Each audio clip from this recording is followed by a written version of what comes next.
오늘 예배를 통해서 하나님 더욱 잘 알아가시는 귀한 시간 되기를 원합니다. 우리 8월 들어서 주제가 하나님을 기쁘시게, 사람을 복되게입니다.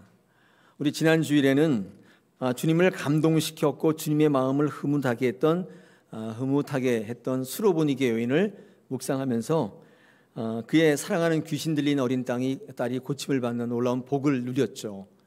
우리 그 말씀을 나누었는데, 오늘은 두 번째 말씀으로 어떤 말씀을 전할까 고민하다가 한 주간 내내 생각했는데, 하나님을 기쁘시게 하는 게 뭐가 있을까 고민을 했습니다. 근데 고민을 하는 가운데, 기도하는 가운데 하나님께서 어떤 마음을 주셨냐면, 뭐가 그렇게 고민되냐, 내가 기쁜 게 뭔지 모르냐 하시면서 네가 복된 것이다, 이런 말씀을 주셨습니다.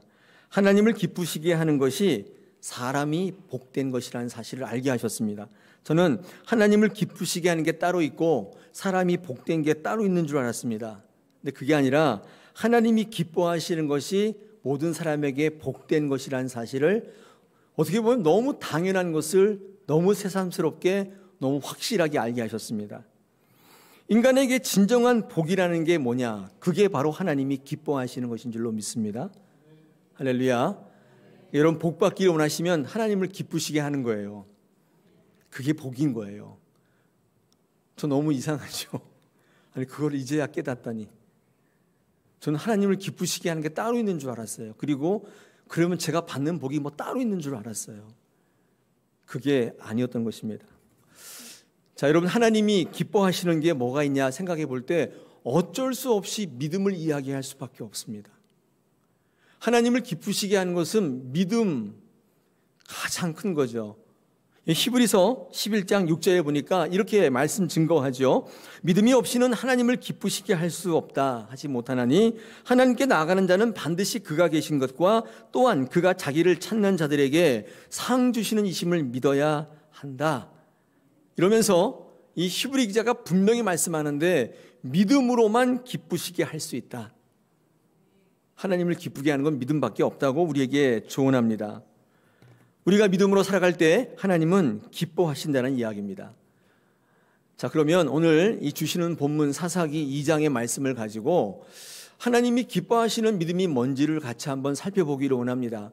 이 사사기 본문이 주는 하나님이 기뻐하시는 믿음이 있어요. 믿음이 각양각색이고 다르게 표현될 수 있는데, 이 사사기 2장이 말씀하는 하나님이 기뻐하시는 믿음이 나와 있는데 그 말씀을 좀 같이 나누고자 합니다. 두 가지로 나누겠습니다. 첫째, 어떤 믿음이 하나님이 기뻐하시는 믿음이냐? 믿음은 포기하는 것이라고 말씀합니다. 우리의 것을 포기할 때 하나님이 기뻐하시는 믿음이 된다는 것입니다. 나의 필요, 나의 유익을 내려놓는 것입니다. 내려놓는데 그래도 하나님께서 나를 쓰시고 나에게 복 주신다, 그 믿음을 가지고 나갈 때 하나님께서 기뻐하신다는 거예요.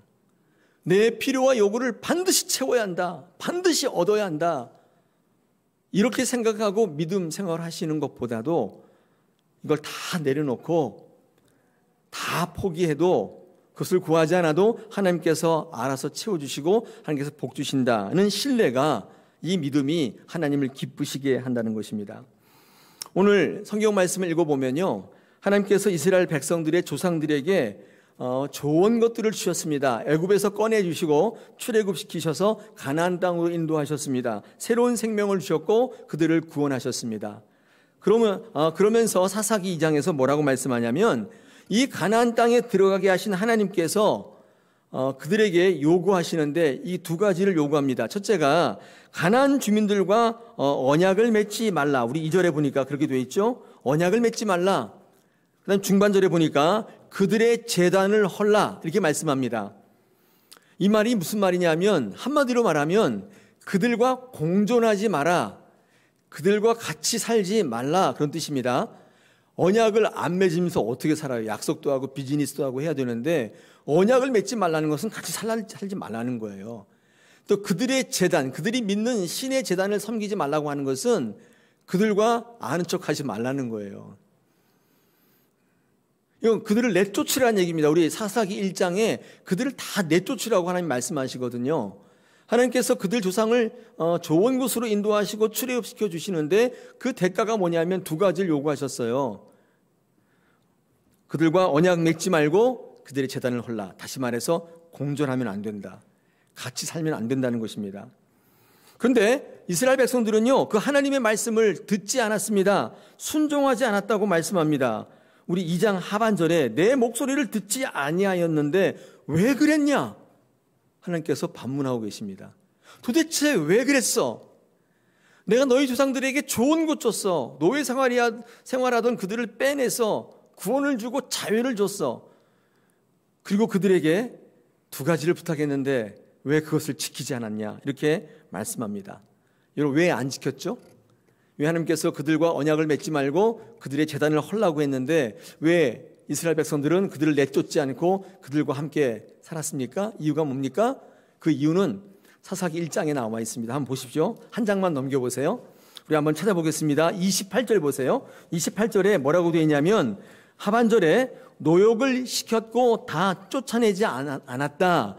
이 무슨 말이냐면 노역을 시켜야 하기 때문에 쫓아낼 수가 없었다는 뜻입니다. 또 30절 보세요. 30절에도 나와 있습니다. 하반절에 노역을 했다. 쫓아내지 않았다 말씀합니다. 33절에도 나와 있습니다. 뭐라고 되어 있습니까? 하반절에 주민들이 그들에게 노역을 하였다. 35절입니다. 마지막 전에 35절에 보니까 마침내 노역을 했다.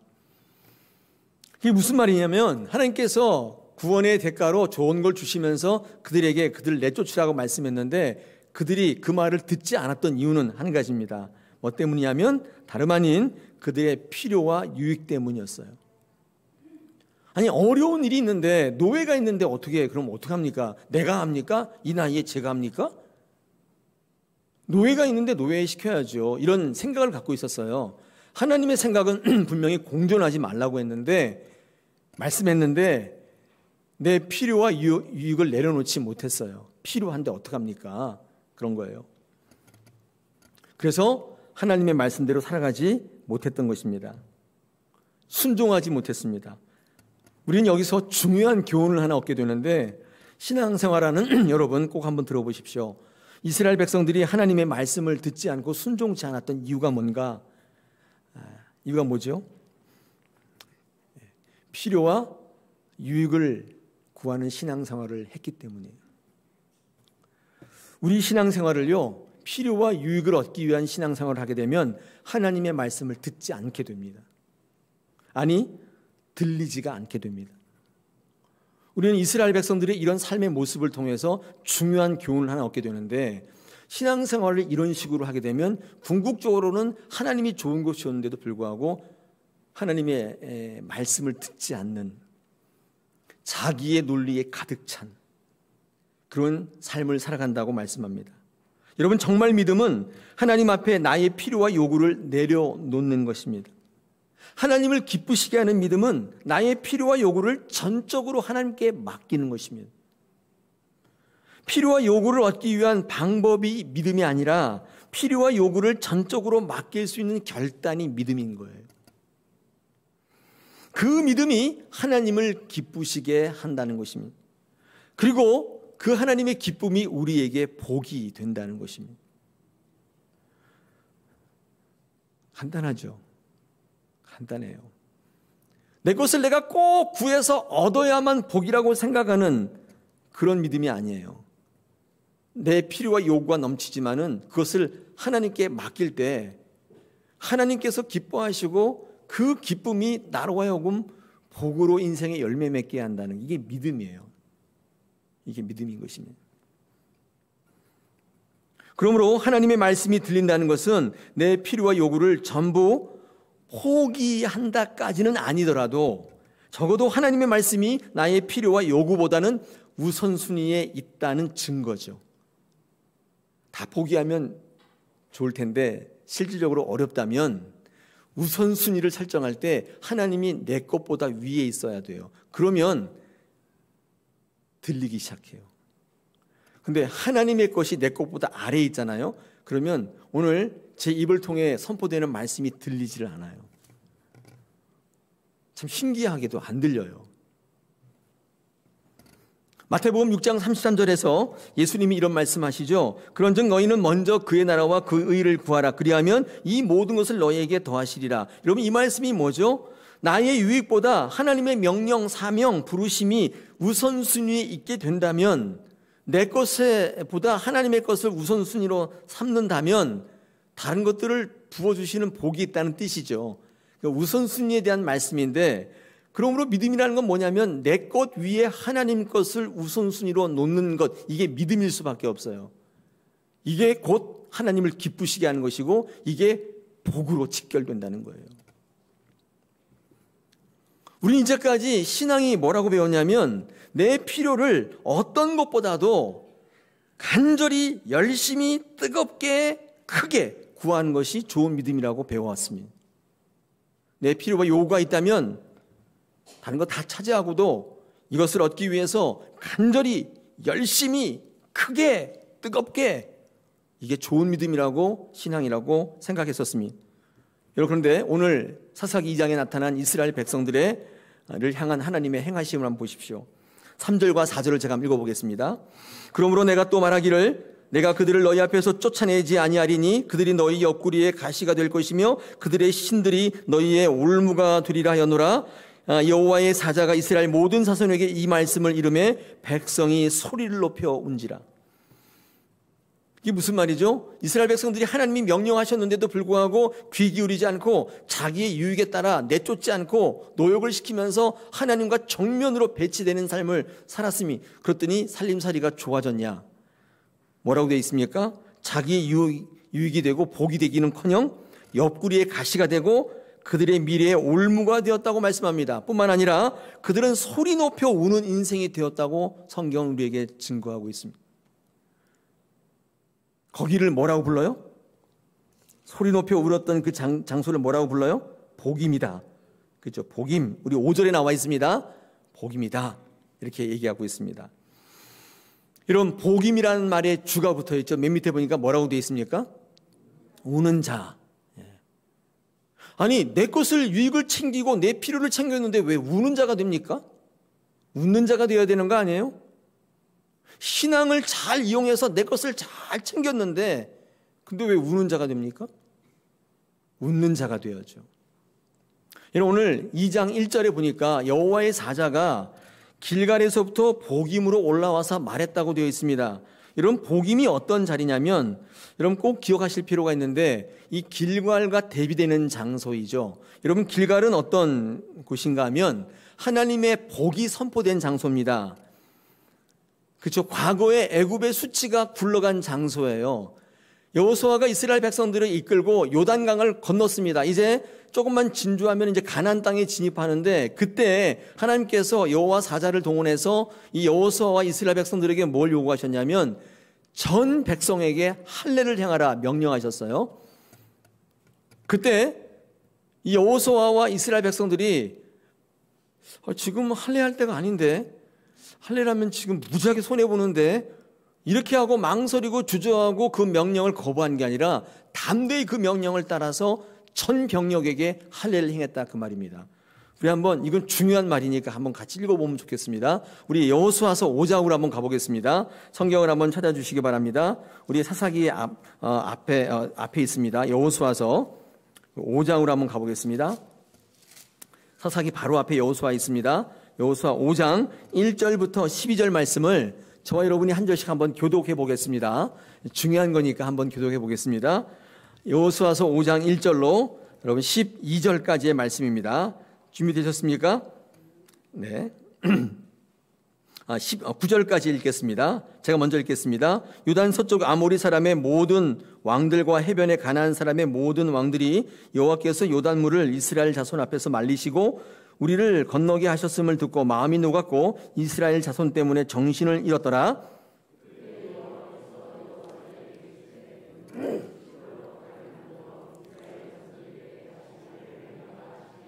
여호수아가 부싯돌로 칼을 만들어 할례산에서 이스라엘 자손들에게 할례를 행하니라.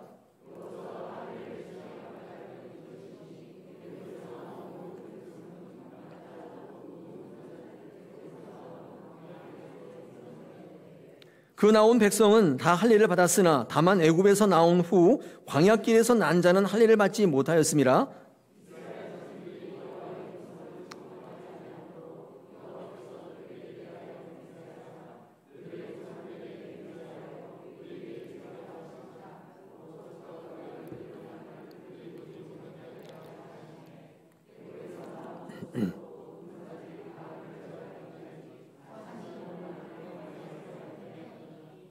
그들의 대를 잇게 하신 이 자손에게 여호수아가 할례를 행하였으니 길에서는 그들에게 할례를 행하지 못하였으므로 할례 없는 자가 되었음이더라.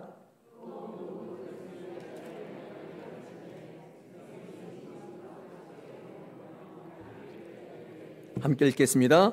여호와께서 여호수아에게 이르시되 내가 오늘 애굽의 수치를 너희에게서 떠나가게 하였다 하셨으므로 그곳 이름을 오늘까지 길갈이라 하느니라. 아멘.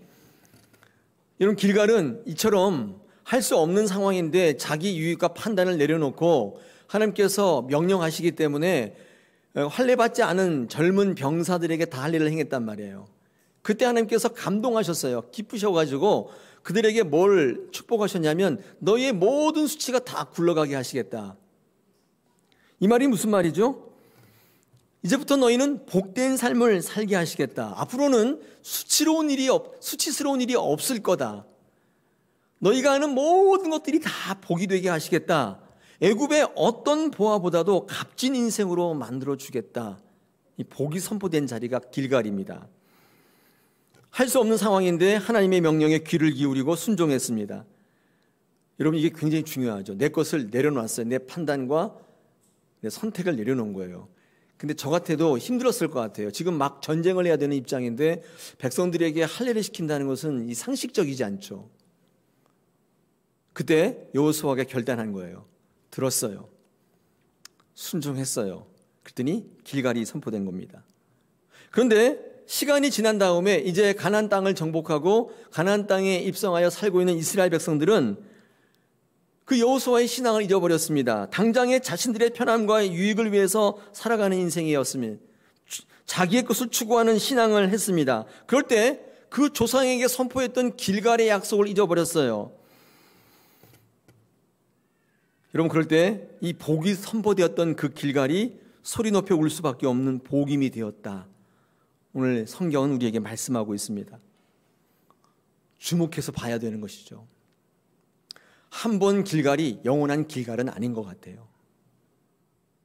여러분, 믿음은 우리의 필요와 요구를 구하며 그것을 목표로 살아갈 때 필요한 게 아니라 하나님을 신뢰함으로 하나님의 원함과 사명으로 살아갈 때 그것을 받아들일 때 필요한 능력이에요. 믿음은 그런 겁니다. 믿음이 있어야만 하나님 말씀대로 살아갈 수가 있는 거예요. 그래야 하나님을 기쁘시게 할 수 있는 거예요. 히브리서 기자가 왜 믿음이 없이는 하나님을 기쁘시게 할 수 없나고 했는지 이유를 알게 되는 것입니다. 믿음은 여러분의 것을 구하기 위한 데 필요한 게 아니라 믿음은 하나님 앞에 나아가기 위한 필요한 거예요. 할렐루야. 믿음은 무엇을 얻기 위해서 필요한 게 아니라 사실은 포기할 때 필요한 거예요. 하나님 앞에 내어놓을 때 필요한 게 믿음입니다. 믿음은 뭘 구할 때 필요한 게 아니라 하나님 앞에 드릴 때 필요한 거예요. 하나님께서 기뻐하시는 믿음 첫 번째가 포기하는 신앙인 것입니다. 내 것을 내려놓는 것입니다. 오늘 사사기 2장을 통해서 우리에게 말씀하는 하나님이 기뻐하시는 믿음이에요. 두 번째 있습니다. 두 번째는 뭐냐면 믿음은 반대로 포기하는 게 아니라 포기하지 않는 것입니다. 아까 1번과는 조금 다른데 아까는 포기하는 거라고 했는데 지금은 포기하지 않는 겁니다. 이게 무슨 말이냐? 내 뜻과 내 요구를 내려놓는 것이 믿음이라면 또한 믿음은 하나님의 길, 거룩한 삶, 성도의 삶을 포기하지 않는 게 믿음입니다. 다시 말해서 삶에 매여 종로로 타지 않는 것입니다. 이게 믿음이에요. 삶을 이유로 우리의 신앙을 내려놓고 우리의 경건의 삶을, 거룩한 삶을 내려놓는 것은 믿음이 아니에요. 여러분, 기독교에서 믿음이라는 단어는 단순히 믿는다는 말을 가리키는 게 아니라 이 경건의 삶의 총체를 얘기하는 종합적인 단어예요. 그러니까 누군가가 믿음이 있다 그러면 저 사람은 잘 믿어, 그런 뜻이라기보다는 기도도 잘하고 헌신도 잘하고 봉사도 잘하고 전도도 잘하고 총체적인 단어예요. 이거 다 묶어가지고 믿음이라고 표현하죠. 믿기만 잘한다는 뜻이 아닙니다. 여러분, 그러므로 믿는다는 말은 단순히 믿는다는 동사 하나에 국한해서 쓸 수 있는 말이 아니에요. 굉장히 복잡합니다. 그러므로 믿음은요, 우리의 삶 속에 다양한 모습으로 드러날 수밖에 없어요. 여러분, 히브리서 아까 우리 11장 1절 읽었잖아요. 믿음이 없이는 하나님을 기쁘시게 할 수 없다. 이 히브리서 11장을 읽어보면 믿음이라는 단어가 굉장히 많이 나옵니다. 그래서 많은 사람들이 히브리서 11장을 믿음장이라고 그래요. 근데 저는 히브리서 11장이 믿음장이라는 이유가 믿음이란 말이 많이 나오기 때문이라고 생각하지 않습니다. 왜 그게 믿음장인 줄 아세요? 거기에 믿음의 선진들의 다양한 삶이 나오기 때문에 그래요. 믿음의 삶을 살았던 많은 사람들의 다양한 삶의 모습들이 등장하고 있어요. 그래서 믿음장이에요. 믿음이란 말이 많이 나와서가 아니에요. 여러분, 그렇다면 시편 같은 경우는 믿음의 글이 전혀 아니에요. 왜냐하면 시편 150편 읽어보면 믿음이란 말이 한 번도 안 나와요. 신기하죠? 단 한 번도 안 나와요. 여러분, 구약도 믿음의 글이 아닙니다. 왜냐하면 구약도 전체 통틀어 보면 믿음이란 단어가 딱 3번 나와요. 여러분, 창세기에 믿음의 조상이 누구이죠? 아브라함인데 아브라함을 설명하는 창세기 12장에도 믿음이란 말은 한 번도 안 나와요. 근데 어떻게 아브라함이 믿음의 조상일까? 되게 헷갈려요. 아니, 믿음이란 말도 안 나오는데 어떻게 아브라함을 믿음의 조상이라고 설명할 수가 있겠냐는 거예요. 여러분, 이유가 뭘까요? 왜 아브라함이 믿음의 조상인 줄 아세요? 왜일까요? 네. 아브라함의 삶 가운데 믿음이라는 삶의 형태가 굉장히 뚜렷하게 나타났는데 그 특징이 뭐냐면 포기하지 않는 거예요. 더 구체적으로 말씀드리면 보이지 않는 길을 선택했던 그의 삶의 모습 통해서 이게 믿음이구나를 알았던 거예요. 믿음이라고 문자적으로는 안 나와요. 근데 아브라함은 보이지 않는 것을 선택해요. 굉장히 특별하죠. 그래서 많은 사람들이 보이지 않지만 선택하고 내 기준을 삼고 그것을 행하는 게 그게 믿음이구나, 이렇게 안 것입니다. 여러분, 그래서 아브라함이 믿음의 조상이 된 이유는 우리 창세기 12장 1절에 있습니다. 제가 한번 읽어보겠습니다.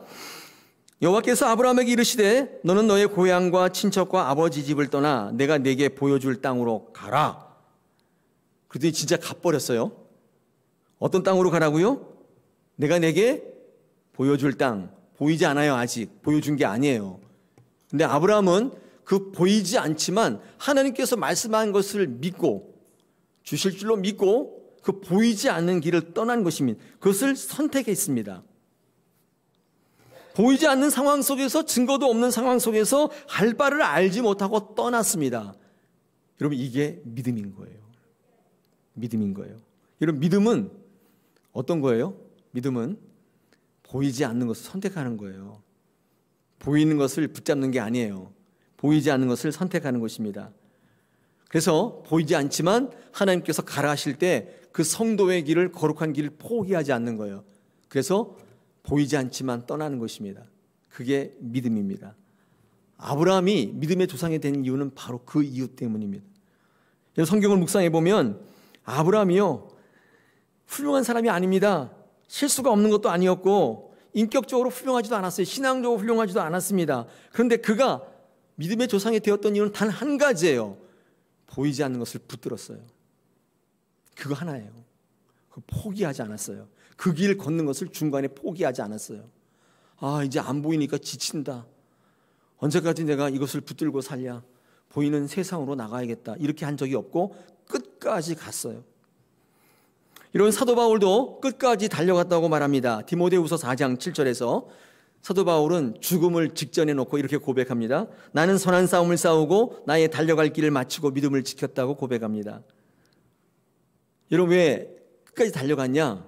우리 고린도서 5장 9절에서 사도 바울이 이렇게 고백하는데, 그런지 우리는 몸으로 있든지 떠나든지 주를 기쁘시게 하는 자가 되기를 힘쓰노라. 사도 바울이 왜 끝까지 달려갔냐면요, 주님을 기쁘시게 하기 위한 거였어요. 끝까지 달려가면, 포기하지 않으면, 보이지 않지만, 잡히지 않지만, 증거가 없지만 끝까지 가면 하나님이 기뻐하신다, 그 말이에요. 그 믿음이 하나님을 기쁘시게 하는 것입니다. 여러분, 히브리 단어 가운데 믿음이라는 단어가 두 가지 있습니다. 앞에 화면 보시면 이 믿는다는 단어가 있어요. believe예요. believe. 믿는 거예요. 이게 아만이라는 단어인데 히브리어입니다. 이 아만이 여러분이 아멘 하는 거예요. 한번 해봅시다. 아멘. 히브리어 잘하시네요. 네, 잘하시는 거예요. 3개 국어를 하십니다.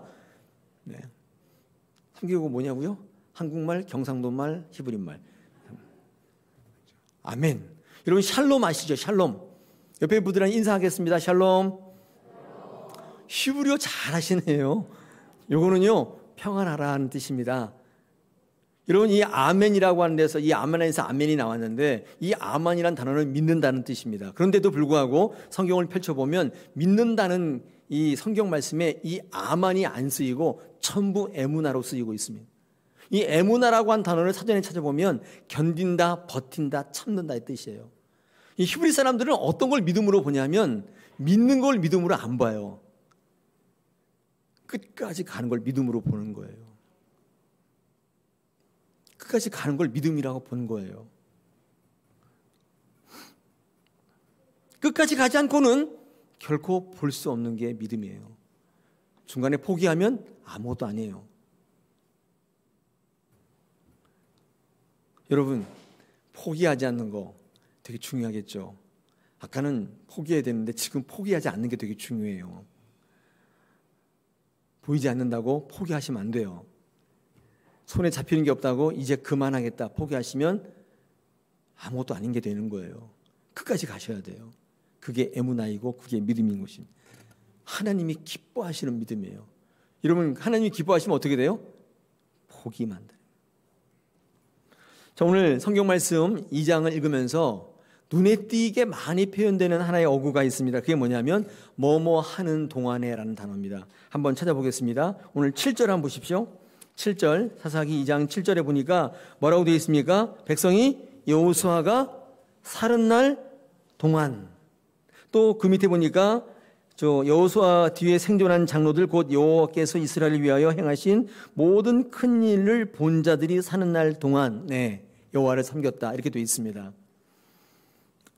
그러니까 이게 또 여기만 있는 게 아니라 또 우리 18절 보죠. 18절에 보니까 거기도 뭐라고 되어 있냐면, 그렇죠? 네. 사는 날 동안, 그렇죠? 19절에도 또 그들이 있는 죽은 이후에 이렇게 되어 있습니다. 그러니까 18절에도 그들과 함께 하셨고 사사가 사는 날 동안에만, 19절에는 그 사사가 죽은 후에는 아니다, 뭐 그런 뜻이에요. 그러니까 이스라엘 백성들이 갖고 있던 믿음은 굉장히 제한적이었어요. 뭐뭐 하는 동안에만 믿었고 그렇지 않는 상황이면 믿지 않았다는 거예요.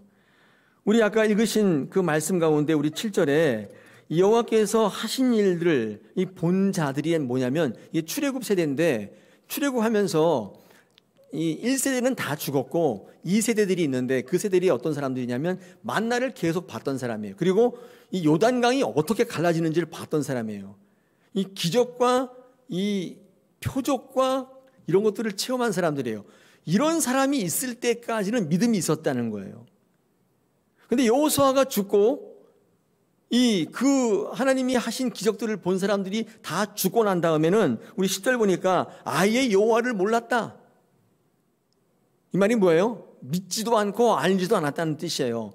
여러분, 그 당시에 이스라엘 백성들이 어떤 신앙이었냐면 하나님이 기뻐하지 않았겠죠. 왜냐하면 그냥 보는 신앙이었어요. 보는 신앙. 기적과 이적에 매달려 있는 신앙입니다.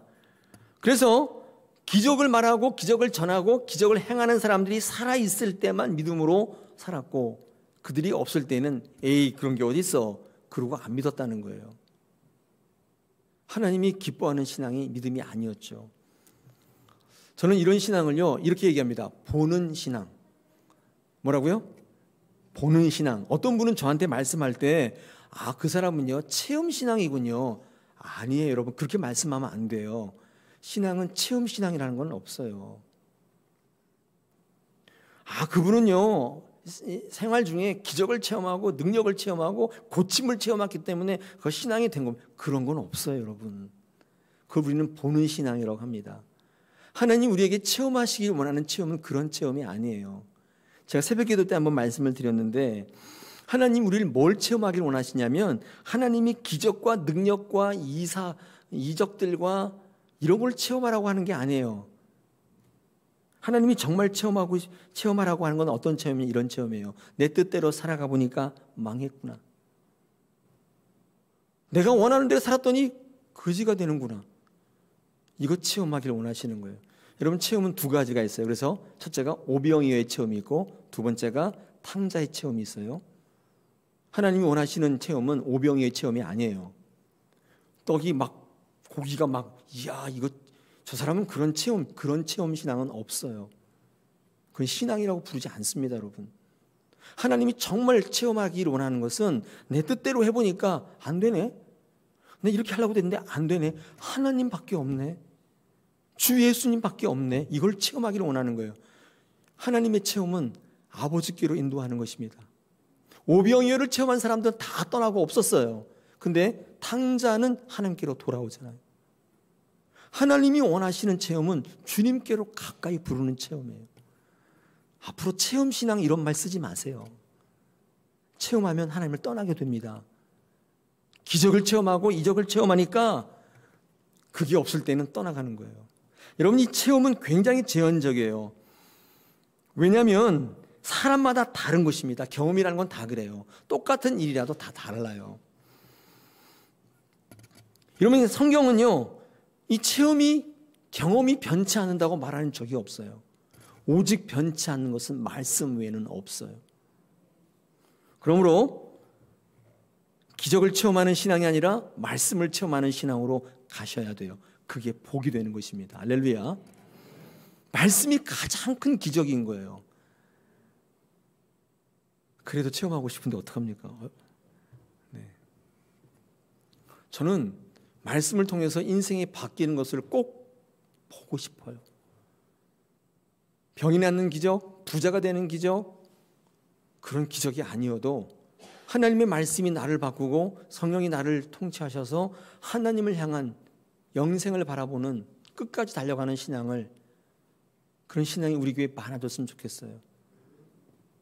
다른 교회처럼 1000명이 안 돼도 괜찮은데 그런 분들이 100명이 있었으면 좋겠어요. 이 땅을 움직일 겁니다. 이 시대의 교회를 움직일 거예요. 여러분 그게 하나님이 원하시는 체험이에요. 하나님의 말씀을 귀 기울이고 하나님의 말씀을 청종하는 게 믿음입니다. 화면 보십시오. 신명기 30장 9절로 10절에서 이렇게 말씀합니다. 네가 네 하나님 여호와의 말씀을 청종하여 이 율법책에 기록된 그 명령과 규례를 지키고 내 마음을 다하며 뜻을 다하여 내 여호와 내 하나님께 돌아오면 내 하나님 여호와께서 내 손으로 하는 모든 일과 내 몸의 소생과 내 가축의 새끼와 내 토지의 소산을 많게 하시고 내게 복을 주시되 곧 여호와께서 내 조상들을 기뻐하신 것 같이 너를 다시 기뻐하셔서 내게 복을 주시리라. 아멘. 복 받는 비결이 뭐예요? 하나님을 기쁘시게 하는 거예요. 여러분 그럴 때 어떤 현상이 있냐면요, 이 믿음이 계승돼요. 오늘 성경 말씀에 이스라엘 백성들은 믿음을 계승하지 못합니다. 계승하는데 실패해요. 여호수아 때까지였어요. 여러분 믿음은요 들려줄 때 계승됩니다. 여러분 왜 경험하는 게 계승이 안 되냐면 경험한 세대가 다 죽으면 또다시 들려줘야 돼요. 궁극적으로 믿음은 계승되는 것입니다. 믿음을 계승하지 못했습니다. 여호수아가 있을 때만, 부모님이 계실 때만, 돈이 있을 때만, 건강이 있을 때만, 내 마음이 만족하고 흡족할 때만. 여러분 이런 제한된 믿음은 하나님을 기쁘시게 할 수 없다. 언제나 어디서나 뭐뭐 하는 동안이 아니라 늘 항상 언제나 쉬지 말고 범사에, 그때 그 믿음이 하나님을 기쁘시게 하는 줄로 믿습니다. 자, 오늘 믿음에 대한 이야기를 너무 많이 해서 안 하려고 했는데 하나님을 기쁘시게 할 때 믿음을 얘기하지 않을 수 없는 거예요. 오늘 사사기 2장에 그들이 보여줬던 하나님이 기뻐하시는 믿음이 뭔지를 같이 나누었습니다. 이 말씀으로 여러분의 믿음이 그렇게 바뀌시길 축복합니다. 다가오는 한 주간 믿음으로 또 말씀으로 승리하셔서 복을 누리시는 우리 다사랑의 모든 성도 되시기를 또 한번 축복합니다.